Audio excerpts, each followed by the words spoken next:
Okay, unboxing my first drone. It's also an FPS drone, which means you fly it whilst wearing a pair of goggles. I just picked this up. I just pulled the plastic off it, so let's open her up. See what's inside. I got this to try and enhance my channel a bit, and also to help me get out of like, I was in a bit of a block. Like, I didn't know what to do. I don't know what to film. Don't know what to make a video about. You know, you get to the point. I mean, I'm nearly 2 years in on my YouTube, and you get to the point where you don't know what you want to do, and you've filmed everything. You've streamed all the games you want to stream and that, and you sort of get to it. It's kind of like a writer's block, I guess, but creator's block, we call it, you know.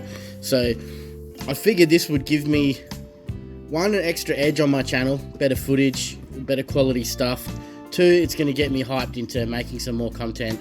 And 3, it's a drone, an FPS drone where you wear goggles to fly the drone. Like, and this is like top of the range stuff too, so I'm pretty stoked. It should definitely give the vlogs a better look as well. As will also give me a chance to do some other stuff as well. It's not just with the vlogs and that. Maybe like anything, you know what I mean? Like filming just anything. It's going to give my footage an extra edge with the RC stuff, the vlogging, anything really. So it should be pretty good. So I'm pretty stoked. So all right, so let's open up the goggles first. These goggles are supposed to be pretty good too. They're supposed to be the bee's knees when it comes to goggles. So, and I'm new in this realm of drones and FPS, like flying them FPS too. Like, I mean, I've used, how does this open? I've used oh, here we go. I've used the VR, as some of you've seen in the video games and that. So I'm attributing it to it's going to be like using VR. I'm guessing it's got a QR code and instructions of that on the box. There's the controller, which I'm guessing is in this smaller box here. Yeah, the controller is like a motion controller too. So it's the way, like, you move it in free air, and it's that's how you control the thing. I've just got my strap. Looks like that's the head strap by the look of it. It's just get the controller out here. So yeah, you pilot this by using this toggle and moving the actual the controller as well. So you use this toggle, the E mode buttons, your trigger for acceleration, deceleration. There's a wheel here for some other modes. I don't know what any of this does, but we'll find out. There's a power switch on the side here. It kind of reminds me of one of those temperature gauges. But yeah, so this is, apparently these aren't the best controller available. You can get a more of a Xbox style or game station style controller, which apparently makes it a bit easier to fly them. So we'll see how I go with this, and how, you know, we'll see how it develops, and if I want to get something more. There's a USB cable by the look of it. Apparently you can plug all this into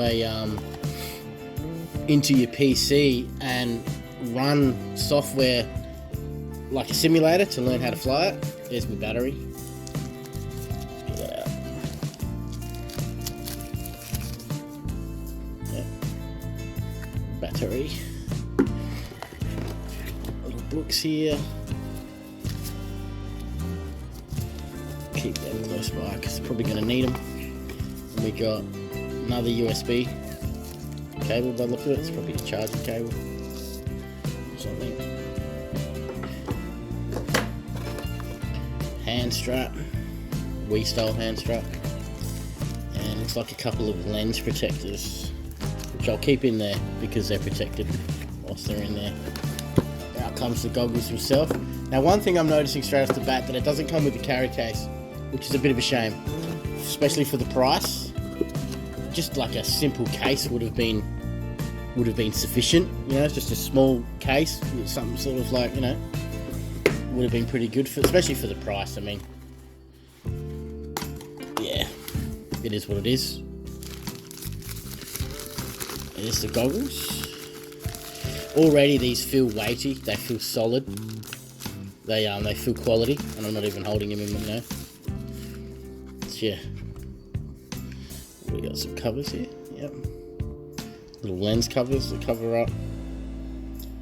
It's pretty cool. Keep them clean, protected. That looks pretty high tech. Of course, get your antennas to stick out there. Now I will, once I've pulled everything out and we've looked at everything, I will pause the camera. I'm going to get everything working, and then we'll have a closer look at it again. Alright, let's get the drone out, I guess. It's the droney. So yeah, I'm pretty excited. This should especially going to make the moto vlogs footage a lot, you know, it's going to give me an edge there. It's going to be a lot better. It's going to be cool, especially with the scenic. When we go to lookouts, stuff like that, I'll be able to get a pretty good view and picture of the place where we park up and stuff. So that should be pretty good. I'm pretty excited, to be honest. It should be pretty sick. It was a toss up between getting a drone or a 360 camera. So I chose the drone because it's a drone and it's first person flying. It's going to be awesome. It's gonna get me out of this rut of boredom, you know, so, and get me back into filming. So the drone itself, it looks like there's some stuff up in here. It's a booklet. I mean, maybe they're expecting you to use this box to so a couple of extra propellers, charging cable for the drone itself as well. By the look of it, you get yeah, it's its own charging cable, as well as the headset gets its own charging cable with this. I'm not sure what this is. Well, that's the charger. That's actually the charger. So you would just plug this into your computer or a USB, and the battery plugs into this, I'm guessing, somehow. I'll work that out afterwards. And yeah, as I said, extra propellers. Yeah, they could have supplied a little bag to put everything in. That would have been pretty good. It's you know, some of these manufacturers they disappoint me when they do stuff like that. Considering the price and the quality of this thing is awesome, why wouldn't you throw in a cool bag, like a cool little case to put it all in? Alright, there's our drone. And we've got a cover over the lens here to protect it. Look at it. Yep. And it's a gimbal type camera as well, so it's going to correct itself when it wants to move, when the drone moves itself about. Pretty good that it comes with a cover. It's not super heavy. It's not super light either. It's supposed to be pretty rugged. That's why I chose this one. They do two drones. DJI do two drones. One's really fast and it has arms with the propellers out on it, but the arms are, if you're not that good of a pilot, or if you're whacking it into stuff, smashing into stuff, you're going to smash those arms, you're going to smash propellers heaps. And I just figured I want low maintenance, I want ease of use, and that's what this one is. This one is also, like, I can use this around people. It's a lot safer because of the guards. I can use this around close proximity to things because of the protection it has. So that's why I chose this one over the older version that comes with a different controller. It comes with like I said, the Xbox, PlayStation type controller, and it comes with an older, not as superior headset apparently too, from what I researched in. So yeah. So there's the drone,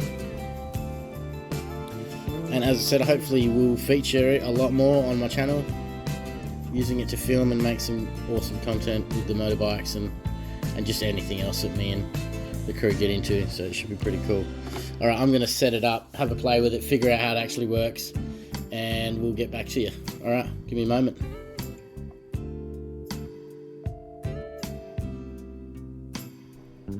So here we are. I had to go for a ride up in the hills to get away from suburbia because I live too close to an airport, and the thing wouldn't even let me take off in my backyard. So after a little bit of a ride up into the hills, I found this car park next to a tennis court and a local hills fire station, and I just pulled in there and figured that it's a good little spot. So as you can see, I'm already whizzing it around pretty quickly. It didn't take very long to get used to that controller, which, like I said, it's a motion controller where you actually have to move your hand. You hold the controller in your hand, like kind of like a Wii controller sort of thing, and you move the controller around in your hand. You almost got to picture it as if like your hand, like the controller is a joystick of a plane sort of thing, and I'm putting that to like me playing arcade games with the joystick, you know what I mean? So if you can picture that it kind of works, you know, you sort of get used to it. You can see I'm pretty nimble with it. It was a little bit daunting to start with because I was like, oh, feels super weird, like especially when you want to go up high. I was really afraid that I was going to lose the drone, like somehow it's going to lose control and flip out, and it's going to go down into the forest and I'm never going to find it, you know. I kept thinking that, but once you get trust in the thing, like it's a pretty capable little unit. And later on, as you can see, I fly, I'll go up real high. I had the ceiling capped at 150 meters just so I wouldn't go too high, and I went up to that high, and then the battery went flat and it wanted to return itself home. But I mean, after zinging around, like you can see, I made a little figure 8 sort of track going from the car park to the tennis court there. I had it pretty sussed pretty quickly. I mean, I could probably get a lot better with it, but being that the battery time limit is only about 10 to 15 minutes, that's about all you're going to get. You know, I've only got one battery at the moment, so. But I mean, the thing is, I'm pretty impressed with what it can do. I mean, I think you'll have no trouble catching up to. You're not going to chase someone on a motorbike with it, because obviously they can do way faster speeds, but you could sit on a corner and happily wait for them to come past the corner, then go up next to them and follow them just around that corner until they take off, you know. So I could get some pretty cool shots, I think. And you can see there how I just landed it before. Like, you push the button on the controller, you double tap it, and it takes itself home, and it lands itself. Like, you know, it's a pretty smart little unit. Like, yeah, it's pretty cool. I'm pretty impressed. I need to get more batteries for it though, so I can just pull the dead battery out, chuck another one straight in, and get to flying again, just so I can get used to it. When I was researching, looking to buy it, it said that there was a simulator that you could use to get used to flying it and such. So I tried downloading that and putting it on my computer and my gaming computer here to try and use it, and like didn't actually have that drone in the game. Essentially, in the sim, that drone's not available, so that kind of sucked. I went through all the downloading and setting it up, and with my VR and everything, and then to find that the drone that I've bought is not even in the simulator. So because I was gonna just sit on the sim for a little bit and get used to how the thing flies because of this weird controller, you know, like. And then after finding that the drone isn't even in the simulator, I was like, you know what, screw it, I'm just gonna wing it. And I just went for a ride and ended up in the hills there. And it's not that hard to fly. It's a little bit daunting, I will say that again, but like, yeah, once you realize that it's got all the fail safes in it, like it's not just gonna fall out of the sky unless you smash into something or get it caught into a tree. That's what I was also worried about, like getting it caught up high up into one of these trees here, like, because some of those gum trees there are pretty freaking high, and they're also in areas that I couldn't get to, you know what I mean? So you'd have to be wary about that, getting it stuck into a tree or something like that. But yeah, once you play with it a little bit, it's pretty fun too, especially with the goggles. You really do feel like you're flying around with it. Like, yeah, it'd be awesome with a more powerful drone that you could go up heaps higher and do a lot more stuff with it. But this thing's pretty fun, man. Like, I can see myself utilizing it a fair bit, as much as I can on the channel. So yeah, it should be pretty cool. Anyway, I'll leave you with some more of that footage. The next clip's about to start, and it's got where I went up real high. So enjoy. All right, everyone. Thanks for watching. Cheers.